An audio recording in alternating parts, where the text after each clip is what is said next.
Ma petite nièce qui sabote mes vidéos, je suis obligé de recommencer. Donc bonjour à tous et bienvenue pour le dernier épisode à l'heure actuelle en date de The Mandalorian, épisode 8, dernier épisode de la première saison, et jusqu'à la prochaine saison, le dernier. On peut dire que ça boucle, on va dire un petit cycle, donc la première saison. Tout d'abord, je voudrais profiter pour dire à tout le monde, bonne fête, bonne fête à tout le monde, je l'ai pas dit, joyeux Noël, même si c'est déjà passé, et aussi, meilleurs vœux pour la nouvelle année, un petit peu d'amour ne fait pas de mal, et à bas le côté obscur, c'est peut-être pas plus mal non plus. L'épisode 9 en film, Star Wars 9 est sorti, tout le monde a déjà son avis là-dessus, tout le monde se tire la bourre dessus, c'est de la merde, c'est génial, c'est ouf. Mais nous, on va revenir sur The Mandalorian. Alors, un épisode qui est long, 43 minutes si on coupe le générique de fin à peu près, je vais vérifier. Ce qui fait un épisode un peu plus long que la normale, et c'est marrant de constater que c'est un épisode qui a clairement deux parties. Alors non pas que ce soit pas la même intrigue, mais on voit qu'il y a le début et ensuite une deuxième partie, ce qui fait que cet épisode aurait pu être séparé en deux épisodes, un peu comme les deux premiers, puisque les deux premiers à la base faisaient un épisode et ils ont été séparés. On aurait pu avoir le même procédé ici, ils ont préféré ne pas le faire et garder un épisode plus long, ce qui est pas plus mal du tout. Je suis plutôt satisfait de ça, ça permet de marquer le coup et aussi de prolonger un tout petit peu, surtout que le rythme de la série, tout en n'étant pas très rapide, mais en développant différents aspects, c'est-à-dire en continuant à avancer, parce que c'était des épisodes courts, donc ça racontait quand même les choses sans trop perdre de temps, et c'est maintenu et c'est pas plus mal.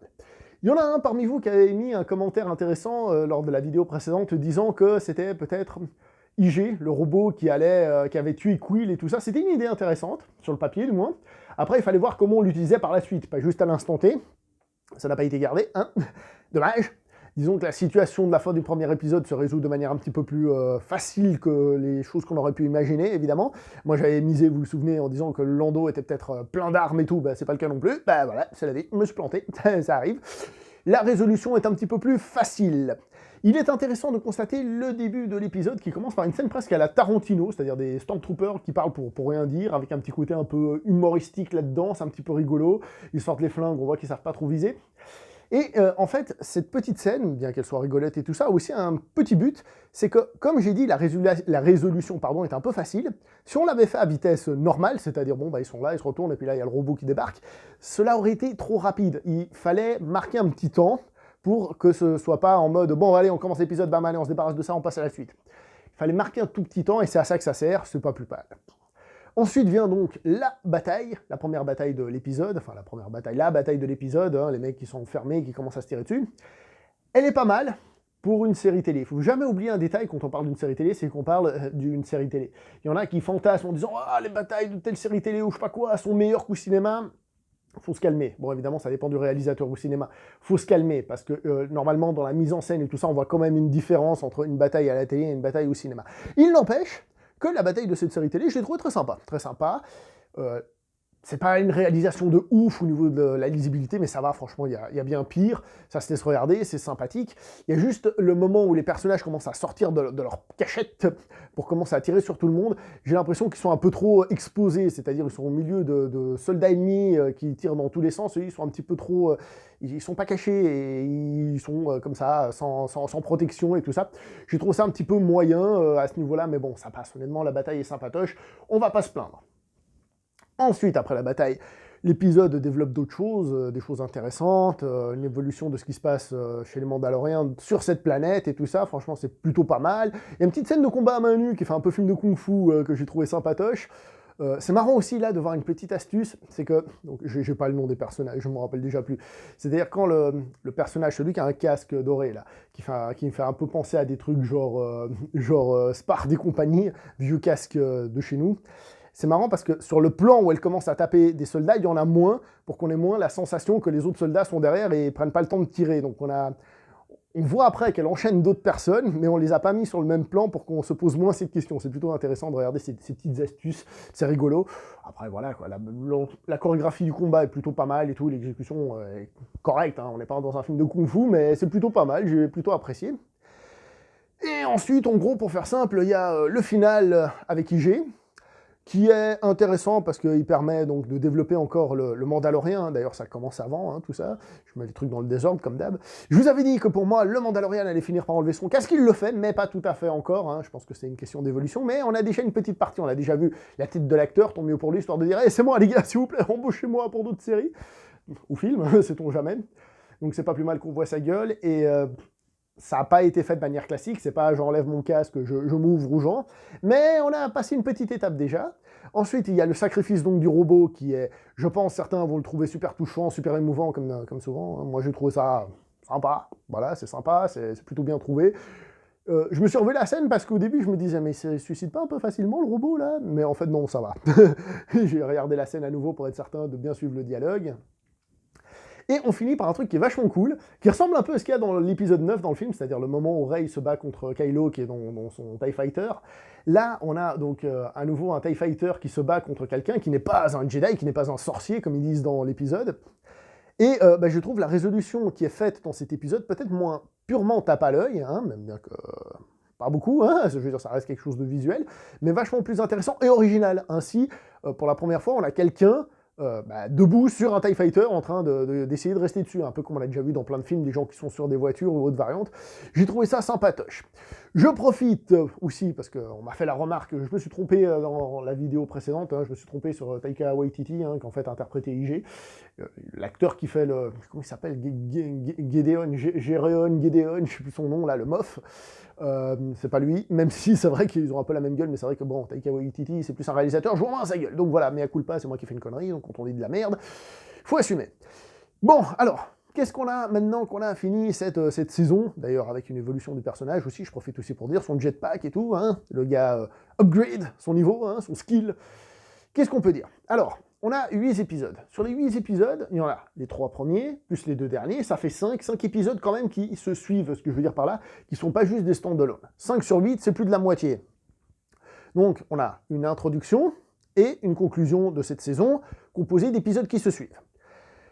On a encore des choses en suspens, alors évidemment, on va dire le fil rouge, hein, là, à la fin il est même relancé, le fil rouge allait ramener le bébé au sorcier Jedi de sa tribu, c'est ce qu'ils disent, hein, après on verra comment ça évolue. On voit aussi que donc la personne qui venait chercher le cadavre, c'était dans l'épisode 4, 5, eh ben on l'a toujours pas vu, donc ça reste toujours un petit suspense, donc il y a encore des petits trucs ouverts, hein, je veux dire, puis même l'épisode d'après, hein, il y a encore des petites choses ouvertes, rien de gros, hein, des choses qui pourront être utilisées à bon escient quand le moment sera venu, donc c'est pas plus mal. Donc la série, 3 épisodes, 2 épisodes, et au milieu c'est stand-alone, ce qui fait que, comme elle est courte, il n'y a pas beaucoup d'épisodes, hein, moi je me souviens je pense comme beaucoup, hein, des saisons de séries à 20 épisodes, hein, c'était autre chose hein, quand même. Donc là c'est court, en plus la durée des épisodes est courte, donc ce qui fait que ça se consomme sans aucun problème. Et ces stand-alone, ça je l'ai déjà dit, hein, je vais essayer d'éviter de parler du format à nouveau, hein, mais que ces stand-alone permettaient d'introduire des petits trucs et d'introduire justement ce côté habitude du personnage. Donc moi je suis satisfait de cette première saison, qui est franchement sympathique et qui fonctionne plutôt bien. Voilà, je suis plutôt content de cette série dans l'ensemble. Il faut dire les choses comme elles sont. Petite chose intéressante qui peut et qui va influencer la vision des spectateurs sur cette série, c'est la manière de la consommer. Je m'explique. Nous, on a eu le droit à un épisode par semaine. Ce sont des épisodes courts, ce qui fait que il y en a qui vont trouver peut-être que ça raconte pas assez de choses parce qu'il faut attendre toute une semaine pour avoir la suite. Et il y en a comme moi qui n'ont pas trop le temps parce qu'ils font plein de trucs, qui se disent « Ah c'est bien, je regarde mon épisode dans la semaine, j'ai le temps de l'apprécier, je prends le temps de goûter, de voir quelles sont ces subtilités entre guillemets, et j'attends la semaine prochaine avec tranquillement, et quand il sort, j'en profite. » Comme ce sont des épisodes courts, je ne sais pas du tout comment ça va être diffusé en France, mais c'est une série qui est totalement faite pour être binge-watchée. C'est-à-dire les gens ils vont les enchaîner, bam, bam, bam, bam. Je ne sais pas comment elle sera diffusée en France, mais en tout cas, il est sûr et certain que si on la consomme en enchaînant les épisodes, on n'aura pas la même sensation que si on regarde cette série justement en prenant notre temps entre chaque épisode. Ça va changer l'expérience, à mon avis, profondément, entre je prends le temps d'apprécier et je regarde tout d'un coup et je regarde la saison dans son ensemble, ça peut changer beaucoup de choses. Donc voilà, tout simplement. Je ne sais pas comment ce sera fait, mais pour moi, c'est vraiment une série qu'il faut aller doucement et prendre son temps. Voilà, parce que c'est là qu'on arrive à la goûter. Parce qu'enchaîner, par exemple, 3 stand-alone d'affilée, ça peut faire chier aux gens. Mais bon, en même temps, les 3 stand-alone, ils font quoi? Ils font 1h30, c'est pas beaucoup plus long que certaines séries qui font 10 épisodes avant de réellement se lancer. Donc après tout, pourquoi pas, hein. Maintenant, pour l'avenir, qu'est-ce qu'on peut imaginer? On peut imaginer qu'avec le succès qu'elle a eu, elle va continuer d'abord sur le même truc, et peut-être qu'elle va gagner un petit peu plus en argent, en budget, pour devenir de plus en plus visuel, de plus en plus tape à l'œil. Ce qui me ferait un peu peur, c'est que plus il y a de budget, plus il y a quelqu'un derrière qui contrôle ce qu'on fait avec le budget, et plus on tombe dans un stéréotype de trucs lisses pour que ça plaise à tout le monde, blockbusterien comme on a au cinéma, et ça me ferait un petit peu chier, honnêtement. Bon, c'est pas que la série soit un truc waouh, qu'on peut pas diffuser, qu'on peut pas montrer aux enfants, etc., etc., hein, on se calme, hein. Mais ça me ferait un petit peu chier qu'on tombe dans une espèce de stéréotype, ouais, blockbusterien, fade, sans trop de goût derrière. Donc, on verra ce que ça va donner. Pour le moment, elle est plutôt pas mal. Alors, je vais être honnête avec vous, pour moi, hein, avis personnel, c'est pas la meilleure série de tous les temps. La meilleure série de tous les temps, actuellement, c'est Cobra Kai. Cobra Kai, c'est la meilleure série de tous les temps. Une série qui a pas de budget, mais qui a un scénario tellement bien écrit que... Bref, ça c'est mon avis personnel. Peut-être même aussi que, par la suite, elle va aussi s'améliorer au niveau de la réalisation. Alors là, on a Taika Waititi, qui est quand même un réalisateur de films, hein, et il a même réalisé des blockbusters, justement, pour Marvel et compagnie. Il y a un moment, d'ailleurs, dans l'épisode, il y a un truc qui m'a choqué. Alors, c'est pas un jump cut, ce que j'ai fait juste à l'instant. C'est-à-dire, c'est pas une coupe dans l'axe, mais il y a un moment, je sais plus ce qu'elle dit, je crois qu'elle dit sortez. Je crois que c'est Cara Dune qui gueule sortez. Et on a un plan sur lequel on voit donc le personnage de Carl Weather. Et on a une coupe, et on a un autre plan, avec une autre échelle de plan, hein, plus rapprochée, d'accord, où à ce moment-là, il finit son verre et il le pose. J'ai trouvé que c'était bizarre. À mon avis, là, il y a un petit passage qui a été coupé au montage, un petit truc qui a été enlevé. Enfin bref, c'est un détail. Mais pour dire que je pense qu'à l'avenir, la série pourra peut-être aussi gagner des galons tant qu'elle a du succès et monter en puissance. Prenons Game of Thrones, stéréotype, hein. Une série qui d'entrée de jeu était friquée, qui avait de l'argent, et plus elle a avancé, plus les batailles ont pris de l'ampleur, etc., sans jamais atteindre le niveau du cinéma, hein, quoi qu'on dise certains. Je parle au niveau de la mise en scène, mesdames, messieurs. Confondez pas scénario qui fait qu'une série sans fric comme Cobra Kai peut être géniale, et mise en scène qui permet de montrer qu'il y a du fric derrière dans les batailles, hein, d'accord. Donc peut-être que la série va monter en puissance, et qui sait, si elle monte vraiment en puissance, on va pouvoir aller peut-être assez loin, mais ça c'est de la musique d'avenir, on n'est pas là-dessus pour le moment.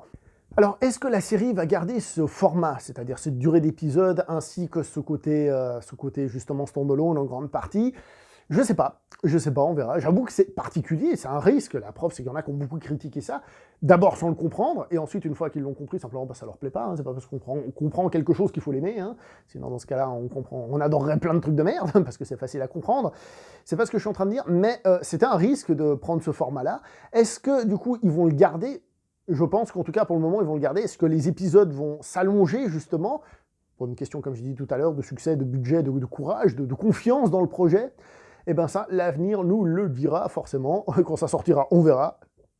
Et puis voilà, tout simplement. En tout cas, avec la fin de cet épisode, on arrive avec un gros méchant à la fin, qui sort, entre guillemets, de nulle part, mais tant mieux, parce qu'il a l'air cool. En plus, on nous dit à la radio qu'il a l'air d'être très méchant, qui nous promet un avenir plutôt sympathique. Et on se verra pour la saison 2, tout simplement, hein. Donc bon, moi je vais m'arrêter là pour cette vidéo. N'oubliez pas de liker, commenter, partager. On se voit prochainement pour une prochaine vidéo. Bonne fête, comme j'ai dit, bonne fête de fin d'année, bonne nouvelle année si on se revoit pas pour certains. Mais bien sûr qu'on va se revoir parce qu'il y a plein de vidéos qui sortent encore ce mois de décembre et encore au mois de janvier. J'en ai quelques-unes pour le mois de janvier. Donc, on se voit tout de suite, demain, normalement, pour une prochaine vidéo. Allez, portez-vous bien. Ciao tout le monde.